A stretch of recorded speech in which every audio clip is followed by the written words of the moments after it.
Pessoal, Batman Noir, do Eduardo Risso. É um interessante, porque uma das poucas vezes que eu vejo o desenhista ficar na frente do que do roteirista. O Batman fez 80 anos em 2019 e a Panini fez uma série de lançamentos para fazer comemorar esse aniversário. Então lançou-se o Batman Noir, versões em preto e branca, que é o Batman Cavaleiro das Trevas, Batman Vitória Sombria, Batman Silêncio, Batman A Corte dos Corujas e também o Batman do Eduardo Risso. São edições... para começar, noir significa noite. É um termo francês para os filmes lá dos anos 40, que acaba sendo um subgênero dos filmes policiais. O papel aqui, ele não é crochê, tá? Eu acho que ficaria melhor o preto e branco brilhoso, assim como teve no Batman preto e branco. Detalhe que essa dupla, ela funciona demais, né? O Brian Azzarello, ele casa muito bem com o Eduardo Risso. Então, se você for... Porque são ambos que fizeram 100 balas. E este trabalho, ele não...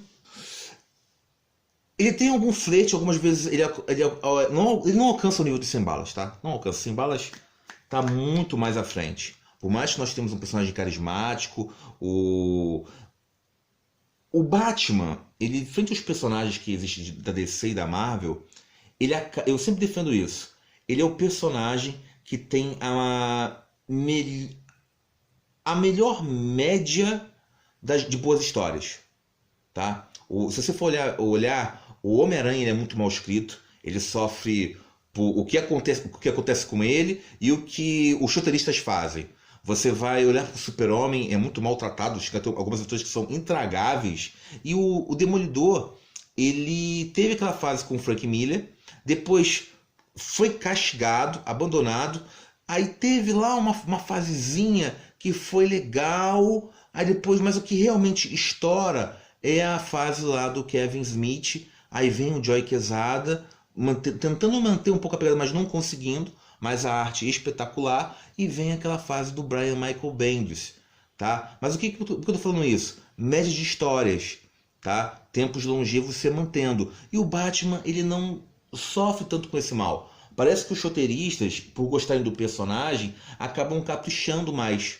Então, você tem uma entrada muito boa de novos leitores conhecendo o Batman e não lendo um clássico, mas também não se decepcionando. E é justamente esse encadernado. Ele não vai ser aqui, ele não vai ter o nível do Cavaleiro das Trevas. Poucas histórias vão ter, tá bom? Mas você vai se divertir. São histórias repetidas, atendendo essa comemoração em preto e branco, né? Que combina com o estilo. O Brian Azzarello, ele até se casa muito bem, tá?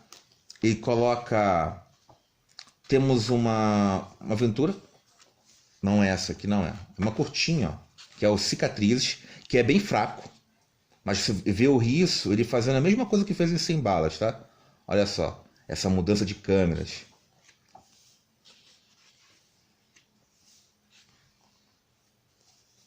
É bem curtinha, bem curtinha. A história que eu mais gostei foi A Cidade Castigada. Mostra o Batman em uma investigação, cometendo erros. Olha só, lembra Sin City, né, do Frank Miller? Só um pouco. Muito mais do que se aproximar em Sin City, eu acho que o alvo aqui do Azzarello, ou melhor, a inspiração, acabou sendo o Longo Dia das Bruxas. Porque o Batman vai visitando uma galeria de vilões na sua investigação, não tanto quanto lá, tá? Mas você vê que ele é confrontado, ele comete erros. É muito bacaninha assim, mas Azzarello às vezes ele se perde um pouco, tentando nos perder e rodar frente a essa investigação, mas ele acaba o roteiro não ficando tão fechadinho. Mas eu gostei muito. Tem algumas falhas? Tem. Por exemplo, tem um vilão lá, na verdade uma dupla de vilões, que é Hiroshima e Nagasaki. O Batman toma uma coça da Nagasaki. Ela é muito rápida, olha só. Ele cai aqui. Ou seja, sem chance. Pergunta: por que a vilã logo não matou o Batman? Resposta: assim como acontece em filmes do gênero noir, que o outro toma uma coça, é possível simplesmente eles não fizerem porque não querem uma encrenca. Eu, se fosse dar, eu colocaria uma outra explicação do roteirista, do tipo: olha só, eu sou um vilão, se eu mato o Batman, o Super-Homem vem me esmurrar. E mais do que isso, se eu conheço o Coringa também. Ou pior, do jeito que esses heróis morrem e ressuscitam, tá em risco do Batman amanhã tá vivo e me dar uma coça. Seria uma explicação lógica, né? Mas é só um fiapinho frente a um roteiro. Eu não quero dar um spoiler para quem lê, apesar que são histórias assim repetidas até, mas eu gostei, tá? Eu gostei. Os vilões tem-se uma investigação, aparece o Scarface. Poxa, eu gosto muito do Scarface. A questão da psicologia dele utilizar aqui, ó, o boneco e o controle. Aí aqui a lição: não, obedece, ele é o manipulado, eu não. Completamente doido. A relação. Não faça isso, você está matando ele. Aí o Batman tortura colocando o café quente, ó, bem aqui na boca do Scarface, batendo na mão. É um vilão legal, é um vilão legal. Aí depois nós temos uma... Deixa eu adiantar aqui. Essa aventura do Flashpoint. Flashpoint é muito legal. Mas ele é legal... esse vilão que é o Thomas Wayne, né? Que o filho morreu, aí ficou a melhor coisa, ficou muito interessante. Tá? É curtinho, não é a história acaba não sendo tão boa quanto a anterior, mas o universo é divertido. Não é tão divertido porque tudo acontece errado, mas você vê que tem uma qualidade. E a Marta virando ali a Coringa pela morte do Bruce, tudo dá errado. O Batman realmente matando, colocando pra ferrar. Tem uma parte aqui que recebe o veneno do Coringa, né? Aí, o que nós vamos fazer com ele, tá, Montoya? Vocês podem me culpar. Ele pega a vítima, torce o pescoço. Só erra um pouquinho no final na questão da fala. O Brian Azzarello ele comete alguns deslizes, tá? E nós temos aqui a última história que saiu no Wednesday Comics. Eu já fiz um vídeo no canal, só que o que acontece? Vamos ver, isso também reflete o problema da edição. O principal é que essa história ela foi feita para um outro formato, para aquele grandão, ó, de jornal. Olha só, isso aqui é o formato americano. E os quadros vão ficar aqui muito reduzidos. Funciona como um aperitivo, mas realmente atrapalha, vai causar muito ruído. Os balões são pequenos, você não consegue tentar pela arte. Mesmo o formato americano ele tendo mais quadros, ele é projetado para isso. É uma questão de visão. E se você não consegue ter a percepção, um outro problema, e aí que está com a arte do Eduardo Risso, que ela funciona melhor colorida.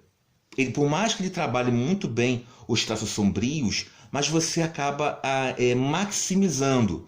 Ou seja, para a proposta editorial, o Batman Noir ser em preto e branco e tudo mais, é altamente válido. Isso é legal, tem identidade. Mas para você maximizar a arte desse artista, a cor para ele fica melhor. Olha só, eu vou comparar as páginas para vocês olharem.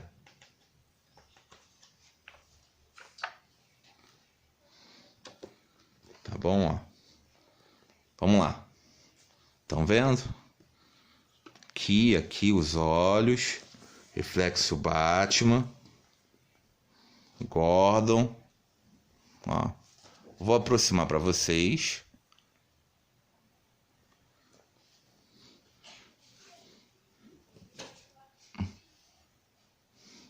E vou virar a página. Também não vou fazer de tudo não, tá?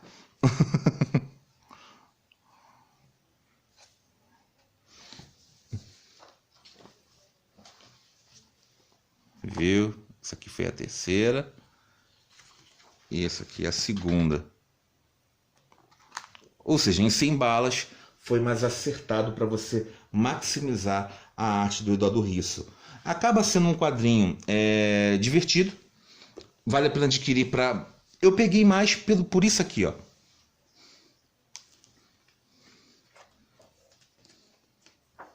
Aqui, ó. Ha! O autógrafo do Eduardo Risso e um desenhozinho dele. Tive a oportunidade, eu queria muito o 100 balas, mas em capa dura. E a Panini só vai lançar no ano que vem. Houve um atraso. Mas fazer o quê? Tava ali, eu falei, vou homenagear em termos do Batman, vou me divertir, temos com as histórias, e acabou acontecendo. A história é uma divertida, mas não é o clássico, tá, gente? Não é o Longo Dia das Bruxas, não é o Cavaleiro das Trevas, mas, de novo, é aquela média e o Azzarello também contando ali uma história. O final daquela que eu gostei, das cidades, você tem um jogo, mas até mesmo isso eu já vi antes. Tem muita coisa do Batman que é repetida, não tem aquela coisa surpresa, mas Flashpoint acabou causando, tá? Esse universo alternativo. Gente, eu fico por aqui e é isso. É uma história, como eu falei, vai ter a diversão, mas está longe de ser clássico. Vale a pena homenagear o Batman adquirindo essas versões em preto e branco? É uma boa pergunta. Já tem original? Então você não precisa. Tá? Se você já tem o Cavaleiro das Trevas ali colorido, já tem a Vitória Sombria, não vai adquirir. Agora, quem não tenha para ir realmente para maximizar ou querer fazer, tem gente que coleciona tudo do Batman, é isso. Eu preferiria, nessa ocasião, nessas histórias que aparecem aqui, com a exceção do Wednesday Comics, ficar com essa em preto e branco, mas mais para valorizar o Eduardo Risso, tá bom? Gente, abraços, fui! Até o próximo!